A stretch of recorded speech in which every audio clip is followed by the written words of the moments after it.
Vous utilisez peut-être déjà les huiles essentielles pour lutter contre les infections virales. Mais est-ce que vous savez vraiment comment elles agissent sur les virus? Eh bien, c'est ce qu'on va voir maintenant dans cette vidéo.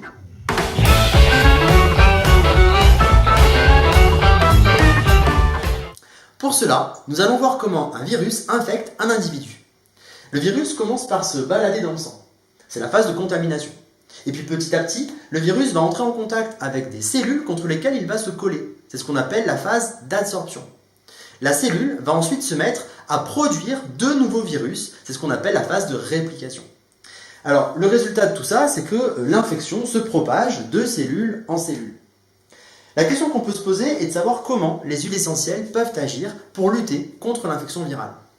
Les huiles essentielles peuvent agir justement sur ces trois niveaux. Premièrement, elles vont avoir une action virucide, c'est-à-dire qu'elles vont dégrader les virus. Ensuite, elles vont empêcher le virus de se coller contre la cellule hôte. C'est ce qu'on appelle l'action anti-adsorption. Enfin, elles vont avoir une action anti-réplication, c'est-à-dire qu'elles vont s'opposer au fait que la cellule hôte produise de nouveaux virus.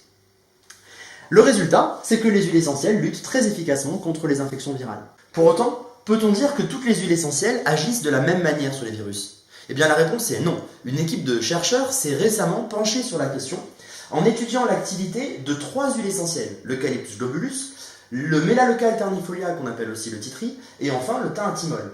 Ils ont étudié leur activité viricide, représentée en bleu, leur activité anti-adsorption en orange, et leur activité anti-réplication en gris.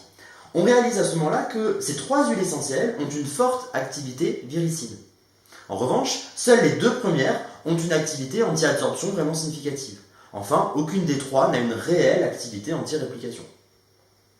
Alors vous vous rendez compte qu'on connaît assez bien finalement le mode d'action des huiles essentielles sur les virus. Maintenant, vous pouvez donc savoir un petit peu mieux comment votre Ravinsara agit au lieu simplement de le prendre quand vous avez de la grippe sans vraiment comprendre son mode d'action.